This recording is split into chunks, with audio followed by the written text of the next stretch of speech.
Kolkata have gathered not for a protest but for a campaign. They want their voice to be heard. It was really unfortunate that a 16-year-old boy who was returning with his brother after shopping in Delhi was lynched by a mob in a moving train.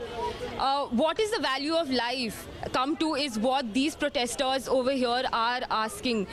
We've seen lots of them who've come out from their home, old, young, students, professionals. They're all here to send out a bigger message, to send out a stronger message. Right to live is something that's guaranteed to us in our constitution. Then how can the government not safeguard it for its citizen? They're angry, they're upset, they've been let down. That is what they're here for. If we can try and speak to some people who've joined us here in this campaign. Ma'am, you're here to send out a larger message, a bigger message, a message that is loud and clear. What is it? I think one loud message is that it's time that we reclaim our constitutional rights, and we should have the freedom of expression, we should have the right to love, we should be able to wear what we want to wear, we should be able to go where we want to go. And this lynching has to stop, and this is the essence of Not In My campaign, which is right now taking place in Kolkata, where people from all walks of life have joined us, and this is time to reclaim our constitutional rights. So that's a very clear message that everyone here who've gathered, sending out for everyone who's watching this at the moment, Tanvi. Yes, because the rising in number of incidents of mob violence and lynching cases has in fact become a concern, and we're seeing this not just in Kolkata.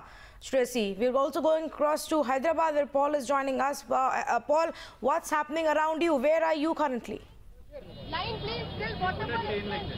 Well, Tanvi, I'm presently at Tank Band, the heart of the city, and you can see here a lot of people have actually gathered here, people from all walks of life, students who have come in from the universities, activists who have actually come here, a lot of old people have come here, and the message that they're sending across is very clear. In fact, let me talk to one of the people who have actually come here. Ma'am, can you tell us what is it that you've come here for? A lot of people have actually gathered here. Can you tell us what is it that has united people here today? Because we are protesting against the targeting of the Muslim community. We are citizens, we are all one. And there's a brotherhood among us. And if we don't stand up for our own brothers today, this country is going to be in an irretrievable state. And that's why we're standing here, to save our country, to save our democracy, to save ourselves. Well, Tanvi, the message that they're trying to send across is very clear. They're here to show their unity, their solidarity. I also have with me Lubna Sarwat, a prominent activist. Ma'am, if I can disturb you for a minute, can you tell me? A lot of people have gathered here on short notice, ma'am. What are you trying to convey? We are just trying to convey here that India stands for humanity. Humanity comes first. And India stands for humanity. India is blind to religious differences. India is blind to caste differences. India recognizes the huge diversity that is present here in its soil since thousands of years. Nobody can claim and tell the Indians what they are supposed to do in terms of their daily life. We are very clear about that. What Indians want to trade in, what Indians want to eat, what Indians want to drink is all very clear, and every Indian knows about it in terms of the Constitution of India.